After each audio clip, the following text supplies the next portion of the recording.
Hi hello ಸ್ನೇಹಿತರೆ, ಎಲ್ಲರಿಗೂ ನಮಸ್ಕಾರ. ನಿಮ್ಮ ಕನ್ನಡ ಶಾಲೆ ಯೂಟ್ಯೂಬ್ ಚಾನಲ್ಗೆ ಎಲ್ಲರಿಗೂ ಸ್ವಾಗತ. ಇವತ್ತು ಈ ವಿಡಿಯೋ ಮಾಡುವ ಉದ್ದೇಶ ಏನಂದರೆ, KPTCLನಲ್ಲಿ ಮೂಲ ದಾಖಲೆ ಪರಿಶೀಲನೆಗಳ ಸಂಬಂಧಿಸಿದಂತೆ ಏನೊಂದು ಅಭ್ಯರ್ಥಿಗಳಿಗೆ ಸೂಚನೆಯನ್ನು ನೀಡಿದ್ದಾರೆ ನೋಡಿ. ಆ ಒಂದು ಸೂಚನೆ ಪ್ರಕಾರ ಯಾವ್ಯಾವ ಡಾಕ್ಯುಮೆಂಟ್ಸನ್ನು ನೀವು ತೆಗೆದುಕೊಂಡು ಹೋಗಬೇಕಂತ ಮಾಡಿರೋ ವಿಡಿಯೋ ಇದು. ಸ್ವಲ್ಪ ವಿಡಿಯೋ ಲೇಟ್ ಆಯಿತು, ಆದರೂ ಪರವಾಗಿಲ್ಲ. ಇನ್ನು ಡಿಸೆಂಬರ್ 12 ಮತ್ತು 13ನೇ ತಾರೀಕಿಗೆ ಯಾರ್ಯಾರ್ದು ಡಾಕ್ಯುಮೆಂಟ್ ವೆರಿಫಿಕೇಷನ್ ಇದೆ ನೋಡಿ, ಅವರು ಈ ಒಂದು ವಿಡಿಯೋನ ನೋಡಿ ನಿಮ್ಮ ಡಾಕ್ಯುಮೆಂಟ್ಸ್ಗಳನ್ನು ಕರೆಕ್ಟ್ ಆಗಿದೆಯಲ್ವ ನೋಡಿ. ಹಾಗೆ ಈ ಯಾವ್ಯಾವ ಡಾಕ್ಯುಮೆಂಟ್ಸ್ನೆಲ್ಲ ನಾವು ಹೇಳಿರ್ತೀವಿ ನೋಡಿ, ಆ ಒಂದು ಡಾಕ್ಯುಮೆಂಟ್ಸನ್ನು ಒಂದೊಂದು ಪ್ರತಿಯಾಗಿ ಜೆರಾಕ್ಸ್ ಹೊಡ್ಸ್ಕೊಂಡು ನೀವು ಸೆಲ್ಫ್ ಅಟೆಸ್ಟೆಡು ಅಥವಾ ಯಾವುದಾದ್ರೂ ಗೆಜೆಟೆಡ್ ಆಫೀಸರ್ಸ್ ಅಟೆಸ್ಟೆಡ್ ಮಾಡಿಸ್ಕೊಂಡು ಒಂದು ಸೆಟ್ಟು ನಿಮ್ಮ ಜೊತೆ ಕ್ಯಾರಿ ಮಾಡ್ಕೊಂಡು ಹೋಗಬೇಕು. ಒಂದನೇದಾಗಿ ನೀವು ಆನ್ಲೈನ್ ಮೂಲಕ ಅರ್ಜಿ ಸಲ್ಲಿಸುವಾಗ ಒಂದು ಪಾಸ್ಪೋರ್ಟ್ ಸೈಜ್ ಫೋಟೋನ ಅಂಟಿಸಿರ್ತೀರಿ ನೋಡಿರಿ, ಆ ಒಂದು ಪಾಸ್ಪೋರ್ಟ್ ಸೈಜ್ ಫೋಟೋನ ತೆಗೆದುಕೊಂಡು ಹೋಗಬೇಕು. ಆಮೇಲೆ ಎರಡನೇ ಡಾಕ್ಯುಮೆಂಟ್ಸ್ ಏನಂದರೆ SSLC ಅಂಕಪಟ್ಟಿ. SSLC ಅಂಕಪಟ್ಟಿ ಆಗ್ಬೋದು, PUC ಅಂಕಪಟ್ಟಿ ಆಗಿರ್ಬೋದು, ಅಥವಾ ನೀವು ಏನು ಡಿಪ್ಲೊಮಾ JEE ಅವರು ಡಿಪ್ಲೊಮಾ ಸರ್ಟಿಫಿಕೇಟು, ಹಾಗೆ BE ಮಾಡಿದವರು ನೀವು ಎಲ್ಲ ಸೆಮಿಸ್ಟರ್ ಅಂಕಪಟ್ಟಿ ಮತ್ತು ಫೈನಲ್ ಅಗ್ರಿಗೇಟ್ ಸರ್ಟಿಫಿಕೇಟ್ ಬರುತ್ತೆ ನೋಡಿ, ಆ ಒಂದು ಸರ್ಟಿಫಿಕೇಟ್ ಕೂಡ ನೀವು ಒಯ್ಯಬೇಕಾಗಿರುತ್ತೆ.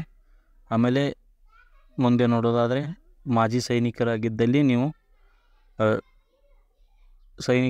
ಸೇನೆಯಿಂದ ಬಿಡುಗಡೆ ಹೊಂದಿರುವ ಪ್ರಮಾಣ ಪತ್ರವನ್ನು ಕೊಡಬೇಕಾಗುತ್ತೆ. ಆಮೇಲೆ ಗ್ರಾಮೀಣ ಅಭ್ಯರ್ಥಿಯವರು 1ನೇ ತರಗತಿಯಿಂದ 10ನೇ ತರಗತಿಯವರೆಗೆ ಏನು ವ್ಯಾಸಂಗ ಮಾಡಿರ್ತೀರ ನೋಡಿರಿ, ಅಲ್ಲಿ ಒಂದು ಸ್ಕೂಲ್ನಲ್ಲಿ ಹೋಗಿ ಫಿಲಪ್ ಮಾಡಿಕೊಂಡು ನಿಮ್ಮ BO ಅವ್ರ ಹತ್ರ, ಮತ್ತು ಅದರ ಮೇಲೆ ನಿಮ್ಮ ಮುಖ್ಯೋಪಾಧ್ಯಾಯರ ಸಿಗ್ನೇಚರ್ ಕೂಡ ಇರುತ್ತೆ, ಫಿಲಪ್ ಮಾಡಿ ಅವರು ಒಂದು ಸೈನ್ ಮಾಡಿ ಕೊಟ್ಟಿರ್ತಾರೆ. ಅದನ್ನು ತೊಗೊಟ್ಕೊಡೋಗಿ ನೀವು ಕ್ಷೇತ್ರ ಶಿಕ್ಷಣಾಧಿಕಾರಿ BO ಇರ್ತಾರೆ ನೋಡಿ, ಅವ್ರದ್ದು ಸೈನ್ ಮಾಡ್ಕೊಂಡು ಬರಬೇಕು. ಆಮೇಲೆ ಕನ್ನಡ ಮಾಧ್ಯಮದಲ್ಲಿ ಕೂಡ ಅದು ಸೇಮೆ 1ರಿಂದ 10ನೇ ತರಗತಿವರೆಗೆ ನೀವು ಕನ್ನಡ ಮಾಧ್ಯಮದಲ್ಲಿ ವ್ಯಾಸಂಗ ಮಾಡಿದರೆ ಅದು ನಿಮಗೆ ಸರ್ಟಿಫಿಕೇಟ್ ಕೊಡ್ತಾರೆ. ಆಮೇಲೆ ನೆಕ್ಸ್ಟ್ ಇನ್ನು ಸಂಬಂಧಪಟ್ಟ ತಹಸೀಲ್ದಾರರಿಂದ ಪಡೆಯುವ ಜಾತಿ ಮತ್ತು ಆದಾಯ ಪ್ರಮಾಣ, ಕಾಸ್ಟ್ ಇನ್ಕಮ್ ಸರ್ಟಿಫಿಕೇಟು. ಒಂದು ವೇಳೆ ನೀವು ಅಪ್ಲಿಕೇಶನ್ ಹಾಕುವಾಗ ಒಂದು ಸರ್ಟಿಫಿಕೇಟ್ ಇತ್ತು, ಅದರ ಡೇಟ್ ಮುಗಿದಿತ್ತಂದರೆ ನೀವು ಅದು ಹಳೆಯದು ತೆಗೆದುಕೊಂಡು ಹೋಗಬೇಕು, ಮತ್ತು ಅಪ್ಡೇಟ್ ಆಗಿರೋದಂದರೆ ಹೊಸದೊಂದು ತೆಗೆದಿರ್ತೀವಿ ನೋಡಿ, ಅದನ್ನು ಎರಡೂ ತೊಗೊಂಡ್ಕೊಂಡೋಗಿ. ಯಾವಾಗ ಯಾವ ಡಾಕ್ಯುಮೆಂಟ್ಸ್ ಕೇಳತ್ತಾರೆ ಅಂತ ಹೇಳಕ್ಕೆ ಬರೋಲ್ಲ. ಮತ್ತು ಇನ್ನೊಂದು ಕನ್ನಡ ಮೀಡಿಯಮ್ ಗ್ರಾಮೀಣ ಇವು ಅನ್ಚೇಂಜ್ಡ್ ಡಾಕ್ಯುಮೆಂಟ್ಸ್ ಆಗಿರೋದ್ರಿಂದ ಇವು ಹಳೆಯದಾದರೂ ನಡೆಯುತ್ತೆ, ಹೊಸದಾದರೂ ನಡೆಯುತ್ತೆ, ಅದಕ್ಕೆ ನೀವು ಭಯ ಪಡೋಕ್ಕೆ ಹೋಗೋದಿಲ್ಲ.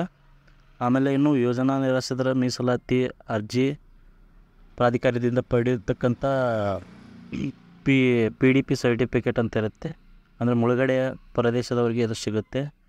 ಆಮೇಲೆ ನೀವು PH ಕ್ಯಾಂಡಿಡೇಟ್ ಅಂದರೆ ಅಂಗವಿಕಲ ಕೋಟಾದಲ್ಲಿ ಸೆಲೆಕ್ಷನ್ ಆಗಿದ್ದರೆ ಅಂಗವಿಕಲ ಸರ್ಟಿಫಿಕೇಟ್, ಅದು UDID ಕಾರ್ಡ್ ಅಂತ ಇರುತ್ತೆ, ಅದನ್ನು ನೀವು ತೆಗೆದುಕೊಂಡು ಹೋಗಬೇಕು. ಆಮೇಲೆ ಟ್ರಾನ್ಸ್ಜೆಂಡರ್ ಇರುವವರು ಜಿಲ್ಲಾ ಮ್ಯಾಜಿಸ್ಟ್ರೇಟ್ ಅವರಿಂದ ಬರ್ತಕ್ಕಂಥ ಪ್ರಮಾಣ ಪತ್ರವನ್ನು ತೆಗೆದುಕೊಂಡು ಹೋಗಬೇಕು. ಆಮೇಲೆ ಇನ್ನು ಹೇಳೋದಾದರೆ ಹೈದರಾಬಾದ್ ಕರ್ನಾಟಕದವರು HK ಸರ್ಟಿಫಿಕೇಟ್ ಸಿಗುತ್ತಲ್ಲ, 371J ಮೀಸಲಾತಿ ಸರ್ಟಿಫಿಕೇಟ್, ಅದನ್ನು ನೀವು ತೆಗೆದುಕೊಂಡು ಹೋಗಬೇಕು. ಅದು ನೀವು ಸಮಕ್ಷ ಪ್ರಾಧಿಕಾರದಿಂದ ಪಡೆದಕ್ಕಂಥ ಪ್ರಮಾಣ ಪತ್ರ ಆಗಿರಬೇಕು. ಆಮೇಲೆ ನೀವು ದೈಹಿಕವಾಗಿ ಫಿಸಿಕಲಿ ಫಿಟ್ನೆಸ್ ಸರ್ಟಿಫಿಕೇಟ್, ಆಮೇಲೆ ನಿಮ್ಮದೊಂದು ಯಾವುದಾದ್ರೂ ನಮ್ಮ ಸರ್ಕಾರದ ಗುರುತಿನ ಚೀಟಿ, ಸರ್ಕಾರದಿಂದ ಗುರುತಿನ ಚೀಟಿ ನೀಡತಕ್ಕಂಥ ಆಧಾರ್ ಕಾರ್ಡ್ ಆಗಲಿ, ವೋಟರ್ ID ಯಾವುದೋ ಇಂಥವೆಲ್ಲ ನೀವು ತೆಗೆದುಕೊಂಡು ಹೋಗಬೇಕಾಗಿರುತ್ತೆ. ಈ ಎಲ್ಲ ಮೊದಲೇ ನೀವು ಹೋಗುವಾಗ ಡಾಕ್ಯುಮೆಂಟ್ ಸಬ್ಮಿಟ್ ಮಾಡುವಾಗ ಎಲ್ಲ ನೀವು ತೆಗೆದುಕೊಂಡು ಒಂದು ಸೆಟ್ ಜೆರಾಕ್ಸನ್ನು ನಿಮ್ಮ ಹತ್ರ ಇಟ್ಕೋಬೇಕಾಗಿರುತ್ತೆ. ಆಮೇಲೆ ಮುಂದೆ ಬರ್ತಕ್ಕಂಥ ಸರ್ಕಾರಿ ನೌಕರಿಗಳಿಗೆ ಯಾವ್ಯಾವ ರೀತಿ ಡಾಕ್ಯುಮೆಂಟ್ಸನ್ನು ತೆಗಿಬೇಕು, ಯಾವ ಡಾಕ್ಯುಮೆಂಟ್ಸ್ ಅಗತ್ಯವಾಗಿರ್ತಾವೆ ಅಂತ ನೆಕ್ಸ್ಟ್ ವಿಡಿಯೋದಲ್ಲಿ ಹೇಳ್ತೀವಿ. ವಿಡಿಯೋ ಇಷ್ಟ ಆದರೆ ಲೈಕ್ ಮಾಡಿ, ಶೇರ್ ಮಾಡಿ, ಹಾಗೆ ನಮ್ಮ ಚಾನಲ್ನ ಸಬ್ಸ್ಕ್ರೈಬ್ ಮಾಡಿ. Thank you.